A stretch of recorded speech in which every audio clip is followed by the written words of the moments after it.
क्या आपने कभी सोचा है, अगर स्वयं माँ सरस्वती के साधारण भक्त के सामने प्रकट हो जाए, तो क्या होगा? क्या केवल एक सच्ची प्रार्थना इंसान की किस्मत बदल सकती है? क्या ज्ञान धन से भी बड़ा वरदान हो सकता है? और क्या आज भी माँ शारदा अपने सच्चे भक्तों की पुकार सुनती है? आज की इस कथा में हम जानेंगे एक ऐसे भक्त की कहानी जिसकी जिंदगी अज्ञान, गरीबी और अपमान से भरी हुई थी। लेकिन एक रात ऐसा चमत्कार हुआ जिसने न केवल उसकी किस्मत बदल दी, बल्कि पूरे राज्य का भविष्य भी बदल गया। लेकिन इस कथा का सबसे बड़ा रहस्य अंत में सामने आएगा। इसलिए इस कथा को अंत तक अवश्य सुनिए। जय मां शारदा। ज्ञान, बुद्धि, कला, संगीत और वाणी की अधिष्ठात्री देवी मां शारदा केवल विद्या ही नहीं देती, बल्कि जीवन को सही दिशा भी प्रदान करती हैं। ऐसा कहा जाता है कि जब मनुष्य पूरी श्रद्धा से मां शारदा का स्मरण करता है, तब उसके जीवन का अंधकार धीरे धीरे समाप्त होने लगता है। आज की कथा केवल एक चमत्कार की कहानी नहीं, यह विश्वास, साधना और आत्मज्ञान की ऐसी यात्रा है जो हर इंसान के जीवन को बदल सकती है। लेकिन इस कथा में एक ऐसी परीक्षा आने वाली है जिसे सुनकर शायद आप भी सोचने पर मजबूर हो जाएंगे। आइए आरंभ करते हैं। बहुत समय पहले हिमालय की तलहटी में बसे एक छोटे से गांव में माधव नाम का एक युवक रहता था। उसका परिवार अत्यंत गरीब था। घर मिट्टी का था, कपड़े साधारण थे, भोजन भी कभी मिलता कभी नहीं। लेकिन एक चीज उसके पास ऐसी थी जो पूरे गांव में किसी के पास नहीं थी: अटूट श्रद्धा। हर सुबह सूर्योदय से पहले वह नदी पर स्नान करता, सफेद फूल चुनता और गांव के बाहर बने मां शारदा के छोटे से मंदिर में पहुंच जाता। वह घंटों तक मां के चरणों में बैठकर केवल एक ही प्रार्थना करता: मां, मुझे धन नहीं चाहिए, मुझे ऐसा ज्ञान दो जिससे मैं संसार का भला कर सकूं। गांव वाले उसकी बातों पर हंसते। कोई कहता, ज्ञान से पेट नहीं भरता। कोई कहता, अगर देवी सचमुच होती तो पहले तुम्हारी गरीबी दूर करती। लेकिन माधव कभी विचलित नहीं हुआ। उसे विश्वास था, एक दिन मां अवश्य सुनेंगी। लेकिन उसे नहीं पता था कि उसकी परीक्षा अभी शुरू भी नहीं हुई थी। एक दिन गांव में भयंकर सूखा पड़ा। नदियां सूखने लगी, खेत बंजर हो गए, लोगों के घरों में अनाज समाप्त होने लगा, भूख बढ़ती गई और लोगों का विश्वास कम होता गया। अब वही लोग जो पहले मंदिर जाते थे, उन्होंने देवी की पूजा करना छोड़ दिया। लेकिन माधव पहले से भी अधिक श्रद्धा से मंदिर जाने लगा। उसने कहा, जब सुख में मां को याद किया तो दुख में कैसे भूल जाऊं। यही बात मां शारदा सुन रही थी, लेकिन अभी उनका आशीर्वाद मिलने में समय था। क्यों? यही इस कथा का सबसे महत्वपूर्ण रहस्य है, जिसका उत्तर आपको थोड़ी देर में मिलेगा। सच्ची भक्ति परिस्थितियां देखकर नहीं बदलती। जो इंसान कठिन समय में भी ईश्वर पर विश्वास रखता है, वही अंततः दिव्य कृपा का अधिकारी बनता है। लेकिन अब माधव के सामने ऐसी परीक्षा आने वाली थी जहां उसका विश्वास टूट भी सकता था। क्या होगा जब उसके अपने ही लोग उसका साथ छोड़ देंगे? क्या मां शारदा फिर भी मौन रहेंगी, या फिर कोई ऐसा संकेत देंगी जो इतिहास बदल देगा? आइए आगे बढ़ते हैं। कुछ दिनों बाद माधव के पिता गंभीर रूप से बीमार पड़ गए। घर में दवा खरीदने तक के पैसे नहीं थे। मां रोने लगी। पड़ोसी मदद करने से मना कर चुके थे। गांव के मुखिया ने कहा, अब भी मंदिर जाना छोड़ दो, कोई काम करो, देवी कभी नहीं आएंगी। यह सुनकर माधव कुछ क्षण के लिए शांत हो गया। उसके मन में पहली बार प्रश्न उठा, क्या सचमुच मेरी भक्ति व्यर्थ है? लेकिन अगले ही क्षण उसने मंदिर की ओर कदम बढ़ा दिए। उसने मां से कहा, यदि मेरी श्रद्धा में कमी है तो मुझे परीक्षा दो, लेकिन मेरा विश्वास मत छीनना। यह सुनते ही मंदिर के दीपक की लौ अचानक तेज हो उठी। चारों ओर एक अद्भुत सुगंध फैल गई। माधव ने इधर उधर देखा, लेकिन वहां कोई नहीं था। केवल एक मधुर वीणा की ध्वनि सुनाई दे रही थी। वह घबरा गया, लेकिन उसके मन में भय नहीं, बल्कि अद्भुत शांति थी। उसे लगा जैसे कोई अदृश्य शक्ति उसके सिर पर हाथ रख रही हो। उस रात वह घर लौटा, लेकिन उसे नींद नहीं आई। बार बार वही वीणा की ध्वनि उसके कानों में गूंजती रही। उसे नहीं पता था कि यह आने वाले सबसे बड़े चमत्कार की पहली आहट थी। उसी रात माधव ने एक अद्भुत स्वप्न देखा। स्वप्न में एक दिव्य प्रकाश दिखाई दिया। उस प्रकाश से एक कमल प्रकट हुआ। कमल के ऊपर श्वेत वस्त्र धारण किए, हाथों में वीणा, पुस्तक और माला लिए एक दिव्य स्वरूप विराजमान था। लेकिन आश्चर्य की बात यह थी कि उनका मुख स्पष्ट दिखाई नहीं दे रहा था। उन्होंने केवल इतना कहा, ज्ञान पाने से पहले अहंकार का त्याग करना पड़ता है। जो स्वयं को खाली कर देता है, उसी में दिव्यता प्रवेश करती है। इतना कहकर वह प्रकाश अचानक विलीन हो गया। माधव जाग गया। उसका हृदय तेजी से धड़क रहा था। क्या यह केवल स्वप्न था, या सचमुच मां शारदा ने उसे दर्शन दिए? इस प्रश्न का उत्तर अभी बाकी है, क्योंकि असली परीक्षा अब शुरू होने वाली है। कभी कभी ईश्वर सीधे उत्तर नहीं देते, वे संकेत देते हैं ताकि हमारा विश्वास और मजबूत हो सके। लेकिन हर संकेत को पहचानना हर किसी के बस की बात नहीं। माधव ने संकेत तो पा लिया, लेकिन उसका अर्थ भी समझना बाकी था। अगली सुबह ऐसा क्या हुआ जिससे पूरा गांव हैरान रह गया? क्यों एक रहस्यमयी वृद्ध साधु सीधे माधव के घर पहुंचे? और क्यों उन्होंने कहा, तुम्हें मां शारदा ने चुना है? क्या सचमुच यह दिव्य योजना की शुरुआत थी? इन सभी रहस्यों का उत्तर मिलेगा कथा के अगले भाग में। जहां शुरू होगी वह यात्रा जो एक साधारण युवक को पूरे राज्य का सबसे बड़ा विद्वान बनाने वाली थी। पिछले भाग में आपने सुना कैसे निर्धन लेकिन अटूट श्रद्धा रखने वाला युवक माधव हर दिन मां शारदा की आराधना करता था। गांव वालों ने उसका उपहास किया, और उसने कभी अपनी भक्ति नहीं छोड़ी। फिर एक रात उसे दिव्य वीणा की ध्वनि सुनाई दी, और स्वप्न में एक अलौकिक स्वरूप ने कहा, जो स्वयं को खाली कर देता है, उसी में दिव्यता प्रवेश करती है। लेकिन यह केवल एक स्वप्न नहीं था, यह एक दिव्य संदेश था। अब प्रश्न यह था, क्या वास्तव में मां शारदा ने माधव को चुना था, या यह उसकी कल्पना थी? आज की कथा में इस रहस्य का पर्दा उठेगा। अगली सुबह सूर्य की पहली किरण अभी धरती पर फैली थी कि माधव के घर के बाहर किसी ने धीरे से आवाज दी, वत्स, बाहर आओ। माधव बाहर निकला। उसने देखा एक वृद्ध साधु खड़े थे। सफेद दाढ़ी, माथे पर तेज, हाथ में कमंडल, और आंखों में ऐसी शांति मानो वर्षों की तपस्या उनमें समाई हो। माधव ने तुरंत उनके चरण स्पर्श किए। साधु मुस्कुराए।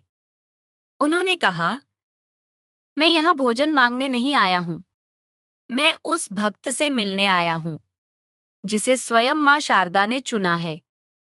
यह सुनकर माधव स्तब्ध रह गया। उसने कभी अपने स्वप्न की बात किसी से नहीं कही थी, फिर इस साधु को कैसे पता? उसने कांपती आवाज में पूछा, गुरुदेव, आपको यह सब कैसे ज्ञात हुआ? साधु ने उत्तर दिया, जब सच्ची भक्ति आकाश को छूती है, तो उसका प्रकाश ऋषियों तक भी पहुंच जाता है। साधु ने माधव से कहा, यदि तुम सचमुच मां शारदा का आशीर्वाद चाहते हो, तो तुम्हें 3 परीक्षाएं देनी होंगी। इनमें न धन काम आएगा, न बल, न बुद्धि, केवल सच्चा हृदय। माधव ने बिना एक क्षण गंवाए कहा, मैं तैयार हूं। साधु मुस्कुराए, लेकिन बोले, जल्दबाजी मत करो। पहली परीक्षा सबसे कठिन नहीं होती, लेकिन वही तय करती है कि आगे बढ़ने का अधिकार किसे मिलेगा। माधव ध्यान से सुनने लगा। जीवन में भी ऐसा ही होता है। हम बड़ी सफलताओं के सपने तो देखते हैं, लेकिन छोटी छोटी परीक्षाओं में हार मान लेते हैं। ईश्वर पहले पात्रता देखते हैं, फिर कृपा देते हैं। अब माधव की पहली परीक्षा शुरू होने वाली थी। क्या थी वह पहली परीक्षा, और क्यों उसमें पूरे गांव की किस्मत छिपी हुई थी? आइए आगे बढ़ते हैं। साधु माधव को जंगल की ओर ले गए। रास्ते में उन्हें एक घायल वृद्ध मिला। वह दर्द से कराह रहा था। उसके पास कोई नहीं था। साधु ने माधव से पूछा, यदि तुम्हें अभी मंदिर जाकर मां शारदा की पूजा करनी हो और दूसरी ओर इस वृद्ध की सेवा करनी हो, तो तुम क्या चुनोगे? माधव कुछ क्षण सोचता रहा। फिर उसने धीरे से कहा, यदि मां सचमुच करुणामयी है, तो उन्हें पूजा से अधिक इस पीड़ित की सेवा प्रिय होगी। इतना कहकर उसने अपनी पानी की छोटी मटकी उस वृद्ध को पिला दी। अपने वस्त्र का एक हिस्सा फाड़कर उसके घाव पर बांध दिया और उसे अपने कंधे का सहारा देकर गांव तक पहुंचाया। साधु दूर खड़े यह सब देख रहे थे। उनकी आंखों में संतोष था। उन्होंने कहा, तुम पहली परीक्षा में सफल हुए। माधव ने आश्चर्य से पूछा, लेकिन मैंने तो कोई विशेष कार्य नहीं किया। साधु बोले, यही तुम्हारी सफलता है। जिसे सेवा सामान्य लगे, वही सच्चा भक्त होता है। उसी समय आकाश में हल्की हवा चलने लगी। सूखे पेड़ों की शाखाएं झूमने लगी। माधव ने ऊपर देखा। उसे ऐसा लगा जैसे सफेद हंसों का एक समूह दूर आकाश में उड़ रहा हो। साधु मुस्कुराए। उन्होंने कहा, प्रकृति भी करुणा का सम्मान करती है।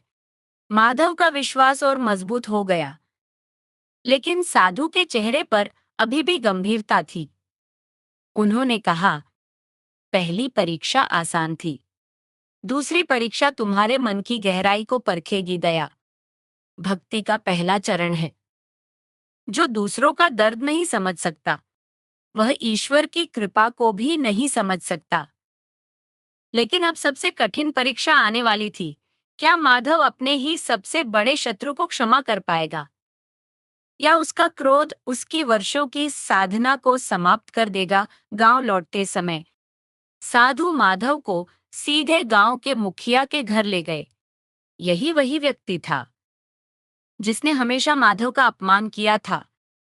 उसने पूरे गांव के सामने कहा था, गरीब आदमी केवल सपने देख सकता है, ज्ञान नहीं पा सकता।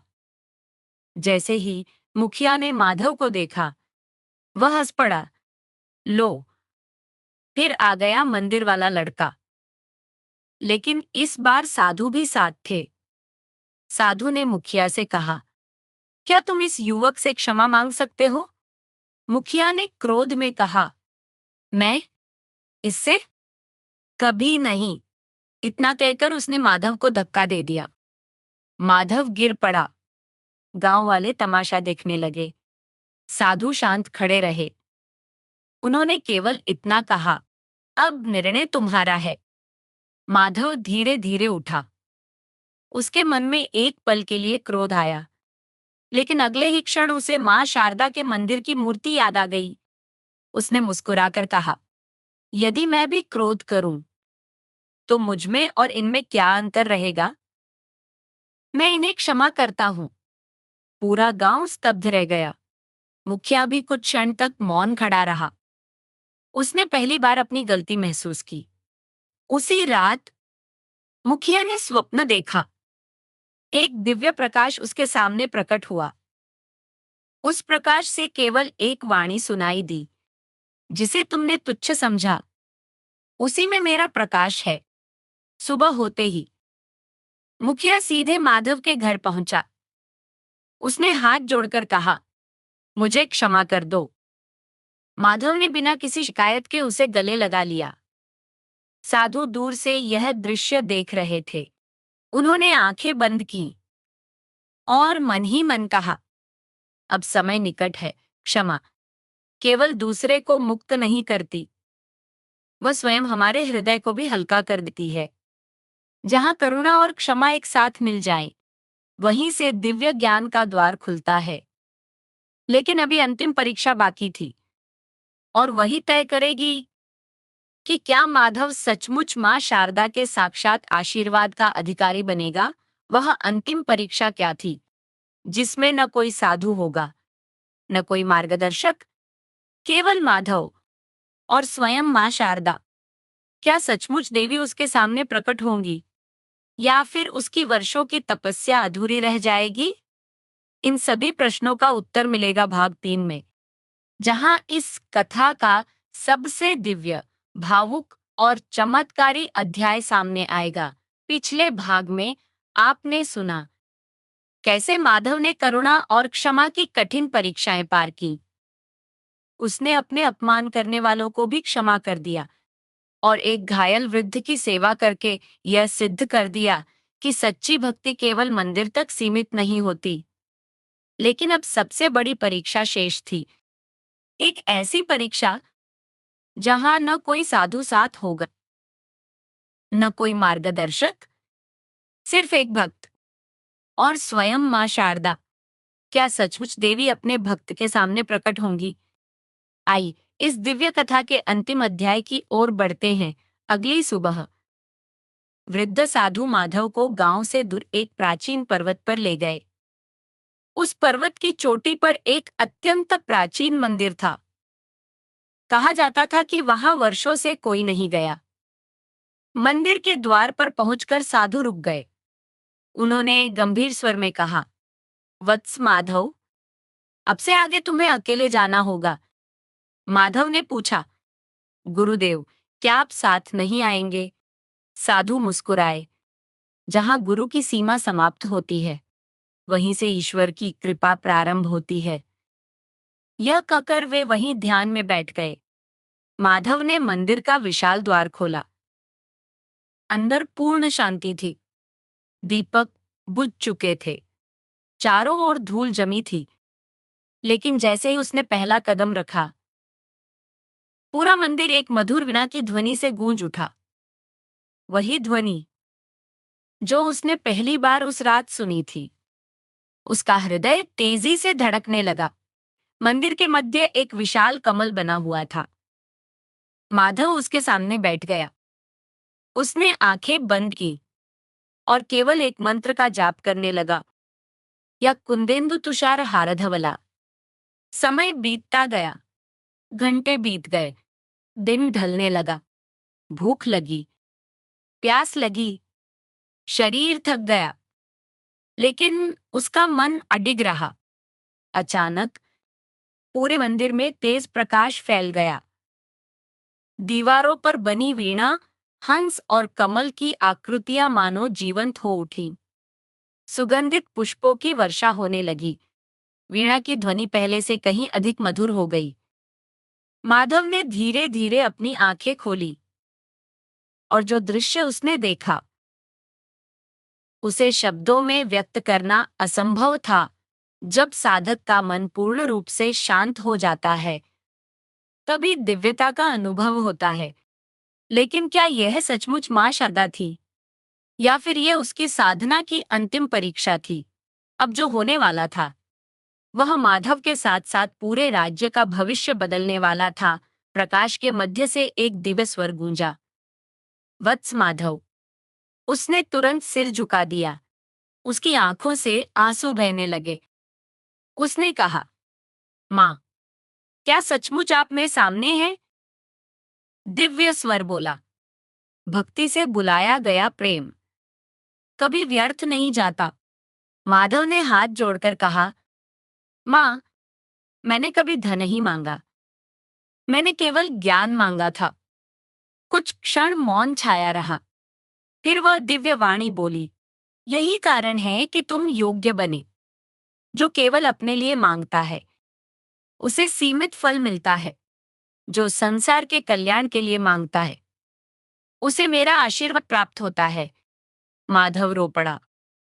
उसने कहा, माँ, यदि आप प्रसन्न हैं, तो मुझे ऐसा ज्ञान दीजिए जिससे मैं लोगों के जीवन में प्रकाश ला सकूं। तभी एक तेजस्वी प्रकाश उसकी ओर बढ़ा और उसके मस्तक को स्पर्श कर गया। उसी क्षण उसे ऐसा अनुभव हुआ मानो उसके भीतर अज्ञान का अंधकार समाप्त हो गया हो। कुछ देर बाद मंदिर का प्रकाश सामान्य होने लगा। वीणा की ध्वनि धीरे धीरे शांत हो गई, लेकिन जाते जाते वह दिव्यवाणी एक अंतिम संदेश देकर गई। याद रखना, ज्ञान कभी अहंकार के लिए नहीं, सेवा के लिए होता है। जिस दिन ज्ञान से विनम्रता चली जाएगी, उसी दिन उसका प्रकाश भी समाप्त हो जाएगा। यह सुनते ही पूरा मंदिर पुनः शांत हो गया। माधव देर तक वहीं बैठा रहा। उसके चेहरे पर अद्भुत तेज था, लेकिन उसके मन में अब भी एक प्रश्न था। क्या यह केवल मेरे लिए था, या मुझे कोई दायित्व भी मिला है? उसका उत्तर उसे मंदिर से बाहर निकलते ही मिलने वाला था। ईश्वर केवल वरदान नहीं देते, वे जिम्मेदारी भी देते हैं। जिसे ज्ञान मिलता है, उसे समाज का मार्गदर्शक भी बनना पड़ता है। मंदिर से बाहर आते ही ऐसा क्या हुआ जिससे वर्षों से सूखे पड़े गांव में जीवन लौट आया?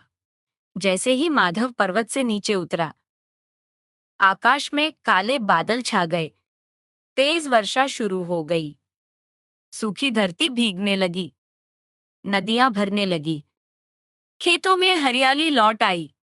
गांव वाले आश्चर्यचकित रह गए। उसी समय वृद्ध साधु मुस्कुराए।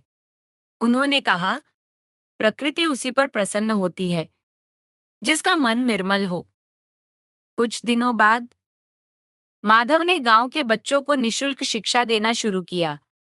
उसने किसी से धन नहीं लिया। उसने कहा, ज्ञान जितना बांटो उतना बढ़ता है। धीरे धीरे दूर दूर के गांवों से लोग आने लगे। विद्यार्थी, कलाकार, कवि, संगीतकार, सभी उससे सीखने लगे।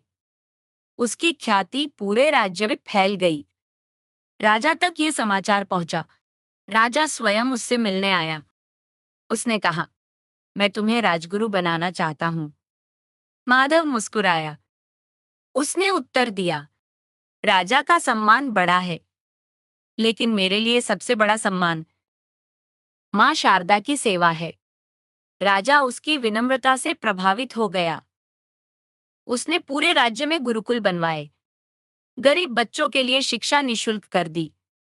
धीरे धीरे वह राज्य विद्या, कला और संस्कृति का केंद्र बन गया। समय बीत गया। माधव वृद्ध हो गया। एक दिन उसके शिष्यों ने पूछा, गुरुदेव, क्या आपने सचमुच मां शारदा के दर्शन किए थे? माधव मुस्कुराया और बोला, जिस दिन तुम्हारे भीतर से अहंकार समाप्त हो जाएगा, जिस दिन तुम्हारा ज्ञान केवल सेवा के लिए होगा, जिस दिन तुम किसी का अपमान नहीं करोगे, उसी दिन समझ लेना, मां शारदा तुम्हारे भीतर प्रकट हो चुकी हैं। सभी शिष्य भाव विभोर हो गए। इस कथा से हमें 4 अमूल्य शिक्षाएं मिलती हैं।